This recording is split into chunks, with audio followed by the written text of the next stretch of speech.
Chapter 3, in which Charmaine works several spells at once.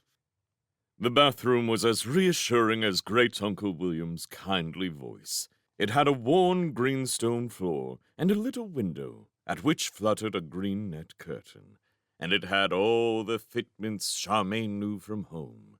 And home has nothing but the best, she thought.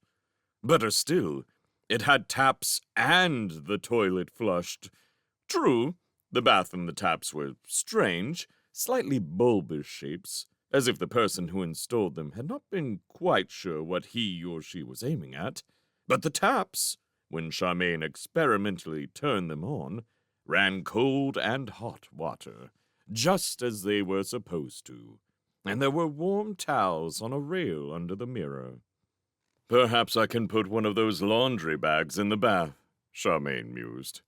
"How would I squeeze it dry?" Across the corridor from the bathroom was a row of doors stretching away into dim distance. Charmaine went to the nearest one and pushed it open, expecting it to lead to the living room. But there was a small bedroom beyond it instead, obviously Great-Uncle William's, to judge by the mess. The white covers trailed off the unmade bed, almost on top of several stripy nightshirts scattered over the floor. Shirts dangled out of drawers, along with socks and what looked like long underclothes, and the open cupboard held a musty-smelling uniform of some kind. Under the window were 2 more sacks stuffed full of laundry. Charmaine groaned aloud. "I suppose he's been ill for quite a time," she said, trying to be charitable. "But, Mother of Pearl, why do I have to deal with it all?" The bed started twitching. Charmaine jumped round to face it. The twitching was Waif, curled up comfortably in the mound of bedclothes, scratching for a flea. When he saw Charmaine looking at him, he wagged his flimsy tail and groveled, lowered his frayed ears, and whispered a pleading whine at her. "You're not supposed to be there, are you?" she said to him.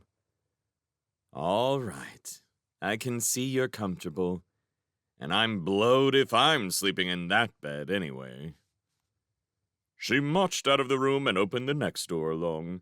To her relief, there was another bedroom there, almost identical with Great-Uncle William's, except that this one was tidy.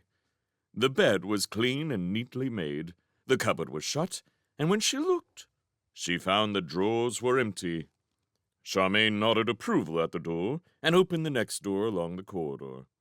There was another neat bedroom there, and beyond that, another, each one exactly the same.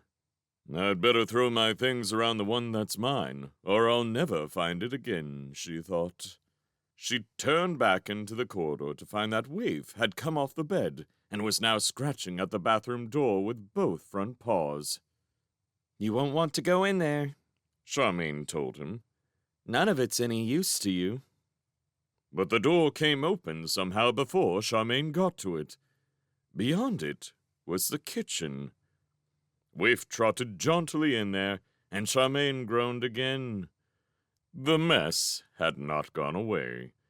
There were the dirty crockery and the laundry bags, with the addition now of a teapot lying in a pool of tea, Charmaine's clothes in a heap near the table, and a large green bar of soap in the fireplace. "I'd forgotten all this," Charmaine said. Waif put both tiny front paws on the bottom rung of the chair and raised himself to his full small length, pleadingly. "You're hungry again," Charmaine diagnosed. "So am I." She sat in the chair, and Waif sat on her left foot, and they shared another pasty. Then they shared a fruit tart, 2 donuts, 6 chocolate biscuits, and a custard flan. After this, Waif plodded rather heavily away to the inner door, which opened for him as soon as he scratched at it. Charmaine gathered up her pile of clothes and followed him, meaning to put her things in the first empty bedroom. But here, things went a trifle wrong. Charmaine pushed the door open with one elbow and fairly naturally, turned right to go into the corridor with the bedrooms in it. She found herself in complete darkness. Almost at once, she walked into another door, where she hit her elbow on its doorknob with a clang. "Ouch!" she said, fumbled for the doorknob, and opened this door. It swung inward majestically. Charmaine walked into a large room lit by arched windows all around it, and found herself breathing a damp, stuffy, leathery, neglected smell. The smell seemed to come from the elderly leather seats of carved chairs, arranged around the big carved table that took up most of the room. Each seat had a leather mat on the table in front of it, and an old, withered sheet of blotting paper on the map, except for the large seat at the other end that had the arms of High Norland carved into the back of it. This one had a fat little stick on the table instead of a mat. All of it, chairs, tables, and mats, was covered in dust, and there were cobwebs in the corners of the many windows. Charmaine stared. "Is this the dining room or what?" she said. "How do I get to the bedrooms from here?" Great Uncle William's voice spoke, sounding quite faint and far off. "You have reached the conference room," it said. "If you are there, you are rather lost, my dear. So listen carefully. Turn round once, clockwise. Then, still turning clockwise, open the door with your left hand only. Go through and let the door shut behind you. Then, take 2 long steps sideways to your left. This will bring you back beside the bathroom." And let's hope it does, Charmaine thought, doing her best to follow these directions.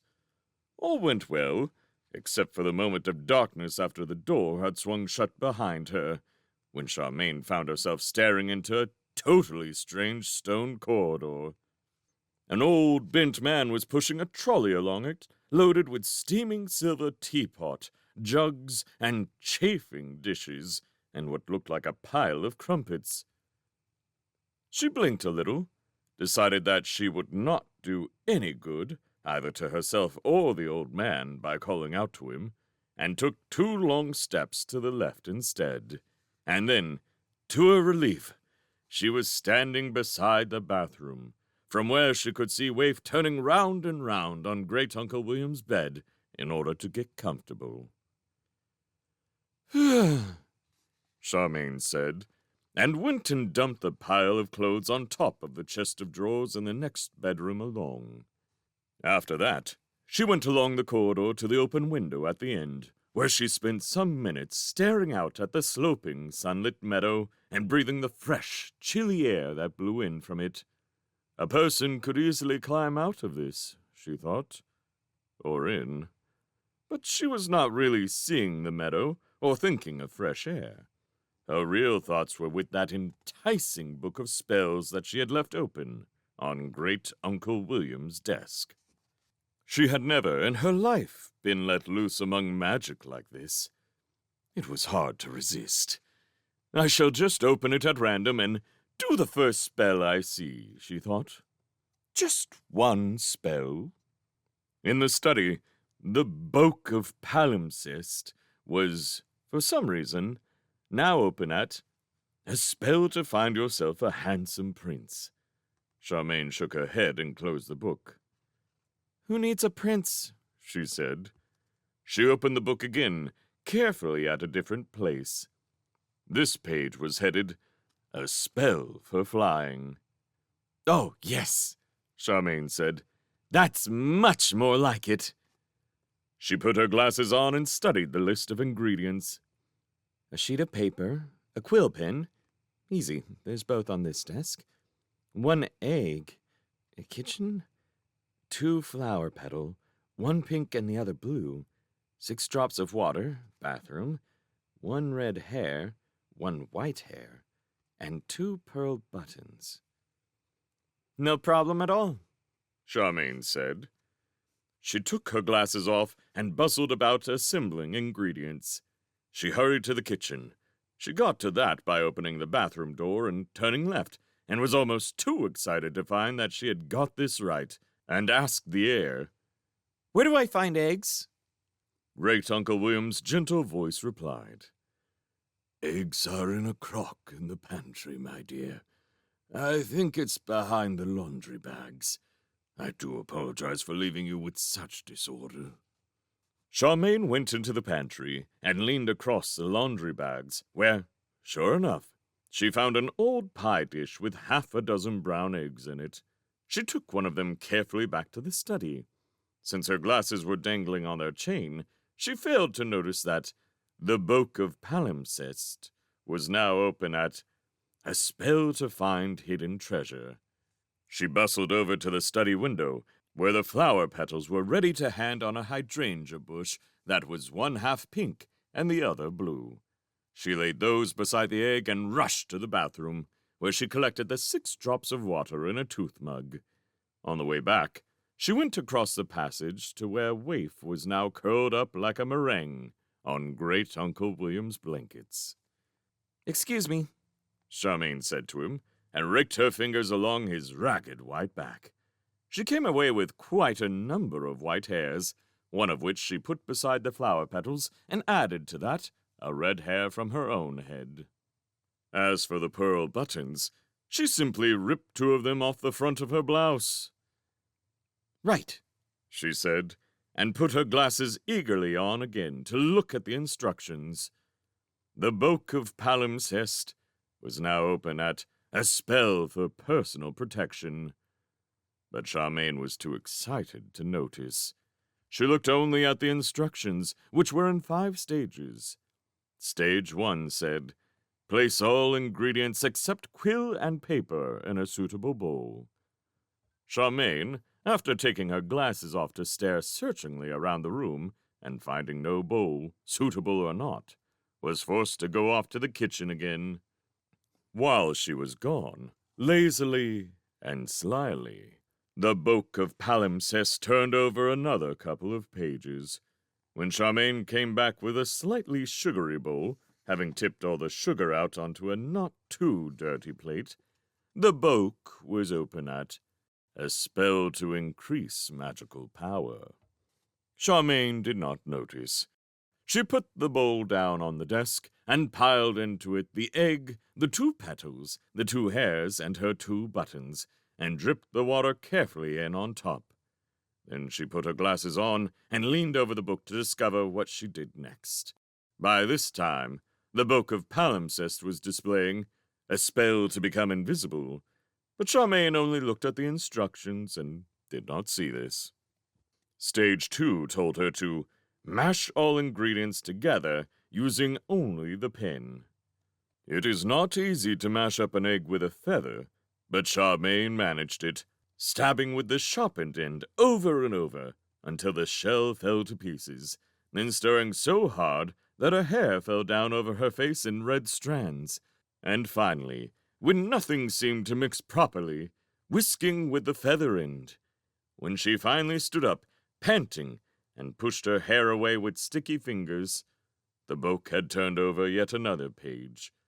It now displayed A Spell to Start a Fire. But Charmaine was too busy trying not to get egg on her glasses to see. She put them on and studied Stage 3. Stage 3 of this spell said, Recite 3 times, Hegemony Gauda. Hegemony Gauda. Charmaine intoned obediently over the bowl. She was not sure, but on the 3rd repetition, she thought the bits of eggshell seethed around the pearl buttons a little. I think it's working, she thought. She pushed her glasses back on her nose and looked at Stage 4. By this time, she was looking at Stage 4 in A Spell to Bend Objects to the Will. Take up the quill, this said, and, using the prepared mixture, write upon the paper the word Yilf, surrounded by a 5-sided figure. Care must be taken not to touch the paper while doing this. Charmaine took up the drippy, sticky feather pen, adorned with bits of eggshell and a piece of pink petal, and did her best. The mixture was not easy to write with, and there seemed no way to hold the paper steady. It slipped and it slid, while Charmaine dipped and scratched, and the word that was supposed to be Yilf came out gluey and semi-visible and crooked, and looked more like hoof, because the red hair in the bowl came out on the pin halfway through and did strange loopy things across the word. As for the five-sided figure, the paper slipped sideways while Charmaine was trying to draw it, and the most that could be said for it was that it had 5 sides. It finished as a sinister egg yolk yellow shape with a dog hair sticking off one corner. Charmaine heaved up a breath, plastered her hair back with a now extremely sticky hand, and looked at the final stage. Stage 5. It was now stage 5 of a spell to make a wish come true, but she was far too flustered to notice. It said, placing the feather back in the bowl, clap hands 3 times and say, tax. Tax, Charmaine said, clapping hard and stickily. Something evidently worked.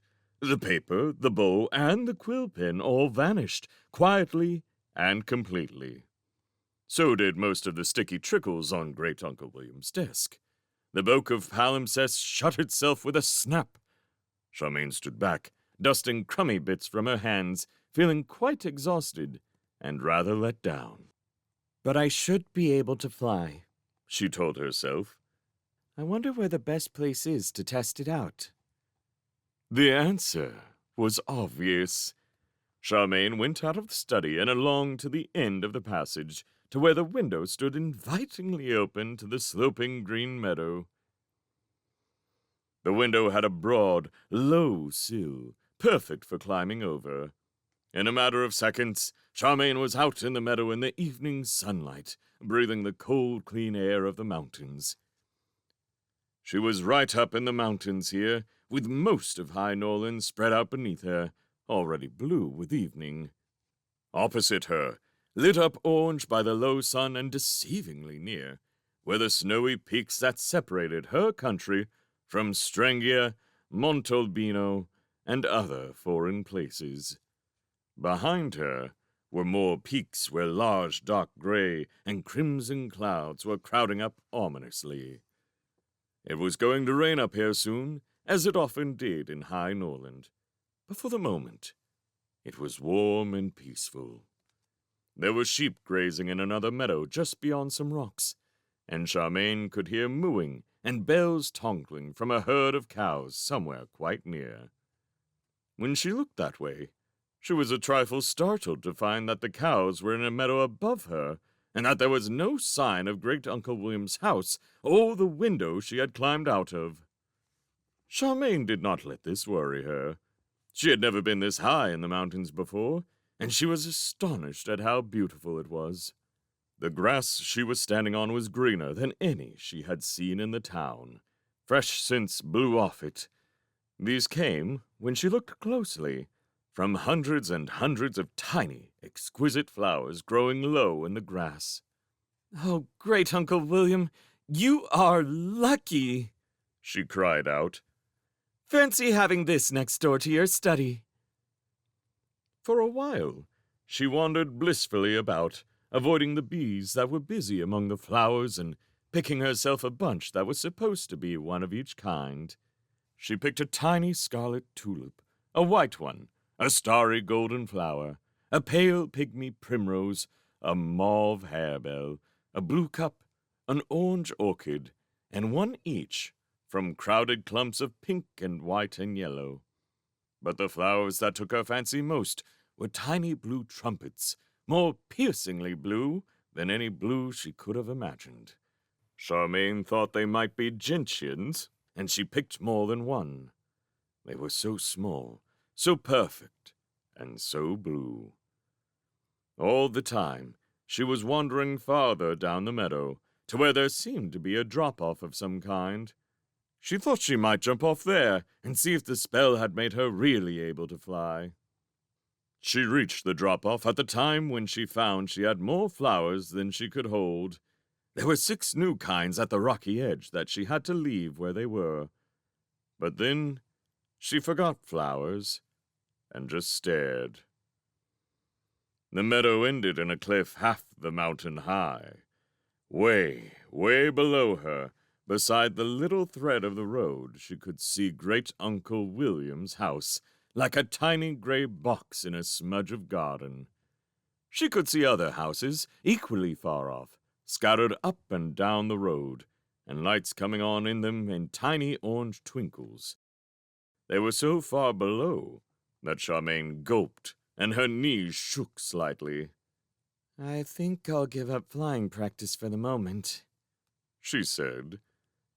But how do I get down? Asked a subdued inner thought. Don't let's think about that now, another inner thought replied firmly. Let's just enjoy the view. She could see most of High Norland from up here, after all. Beyond Great Uncle William's house, the valley narrowed into a green saddle, glinting with white waterfalls, where the pass led up into Montalbino. The other way, past the bulge of mountain where the meadow was, the thread of road joined the more winding thread of the river, and both plunged in among the roofs, towers, and turrets of High Norland City. Lights were coming on there, too, but Charmaine could still see the soft shining of the famous golden roof on the royal mansion, with the flicker of the flag above it, and she thought she could even pick out her parents' house beyond it. None of it was very far away. Charmaine was quite surprised to see that Great Uncle William really lived only just outside the town. Behind the town, the valley opened out. It was lighter there, out of the shadow of the mountains, melting into twilight distance with orange pricks of light in it. Charmaine could see the long, important shape of Castle Joy, where the crown prince lived, and another castle she did not know about. This one was tall and dark, with smoke drifting from one of its turrets. Behind it, the land faded into bluer distance full of farms, villages, and industries that formed the heart of the country. Charmaine could actually see the sea, misty and faint, beyond that. We're not a very big country, are we? She thought. But this thought was interrupted by a sharp buzzing from the bunch of flowers she held. She held up the bunch to see what was making the noise. Up here in the meadow, the sun was still quite dazzlingly bright, bright enough for Charmaine to see that one of her blue trumpet-shaped, probably gentians, was shaking and vibrating as it buzzed. She must have picked one with a bee in it by mistake. Charmaine held the flowers downward and shook them. Something purple and whirring fell out into the grass by her feet. It was not exactly bee-shaped, and instead of flying away as a bee would, it sat in the grass and buzzed. As it buzzed, it grew. Charmaine took a nervous sideways step from it along the edge of the cliff. It was bigger than Waif already, and still growing. I don't like this, she thought. What is it? Before she could move, or even think again, the creature shot up to twice the height of a person. It was dark purple and man-shaped, but it was not a man. It had small see-through purple wings on its back that were blurred and whirring with motion, and its face was... Charmaine had to look away. Its face was the face of an insect, with groping bits and feeler bits, antennae, and bulging eyes that had at least 16 smaller eyes inside them. Oh, heavens, Charmaine whispered. I think the thing's a Lubbock. I am the Lubbock, the creature announced. Its voice was a mixture of buzz and snarl. I am the Lubbock, and I own this land. Charmaine had heard of Lubbocks. People at school had whispered of Lubbocks, and none of it was pleasant. The only thing to do, so they said, was to be very polite and hope to get away without being stung and then eaten. I'm very sorry, Charmaine said. I didn't realize I was trespassing in your meadow. You are trespassing wherever you tread, the Lubbock snarled. All the land you can see is mine. What? All of High Norland? Charmaine said. Don't talk nonsense. I never talk nonsense. The creature said. All is mine. You are mine. Wings whirring, it began to stalk toward her on most unnatural-looking, wiry blobs of feet. I shall come to claim my own very soon now. I claim you first. It took a whirring stride toward Charmaine. Its arms came out. So did a prong sting on the lower part of its face. Charmaine screamed, dodged, and fell off the edge, scattering flowers as she fell.